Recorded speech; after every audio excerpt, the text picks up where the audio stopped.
Hello, welcome to Funny Turns and No Laughing Matter, a video presentation designed to explore the potential underlying causes of blackouts and fainting. Clinically referred to as syncope, this condition can be challenging to manage. Syncope can be difficult to attribute to a specific cause and can represent a spectrum of pathology from benign to serious. So as such, patients and their GPs should take these symptoms very seriously. 40% of the population will experience syncope at least once in their lifetime, and this equates to around 150,000 GP presentations and 13,000 emergency presentations in Australia every year. Patients often present with dizziness as a symptom. Clinicians must be mindful of the red flags that may indicate serious pathology.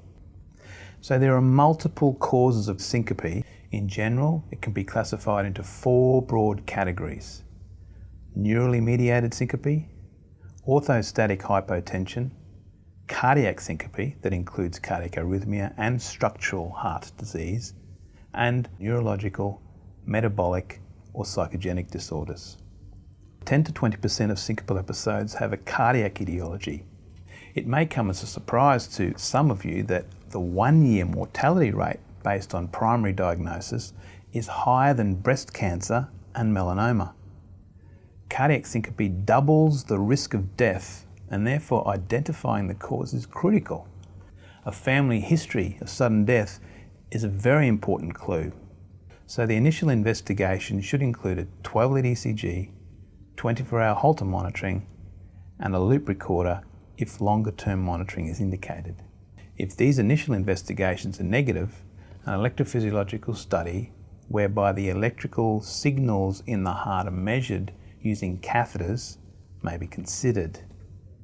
Where an underlying structural heart disease is suspected, a transthoracic echocardiogram should be performed. Suspicion of a cardiac ischemic event would warrant consideration of blood test troponin measurement and cardiac stress testing. Misdiagnosing cardiac syncope can be fatal, and in high-risk groups such as this, further investigation is warranted until all differential diagnoses have been explored. In a patient examination, it is vital to look for these cardiac red flags: chest pain, worsening breathlessness, palpitations or skipped beats, syncope during exertion, signs of fluid overload, a cardiac murmur, the family history of sudden death, ischemic changes on the ECG, QT prolongation, new onset atrial fibrillation, the short PR interval and delta wave, and a prolonged PR interval or any bundle branch block. Medication review is crucial, especially for medications that reduce blood pressure, drugs that affect cardiac output, or causing drowsiness drugs such as sedatives.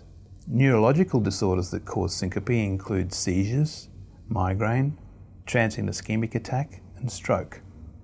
EEG should be requested if seizures are suspected. Metabolic causes such as hypoxia, hypo or hyperglycemia, anemia, and dehydration are also important.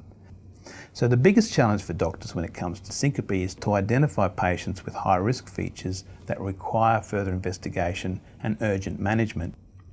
The HeartCare Partners Syncope Clinic can help with a thorough cardiac investigation for your patients. Thank you.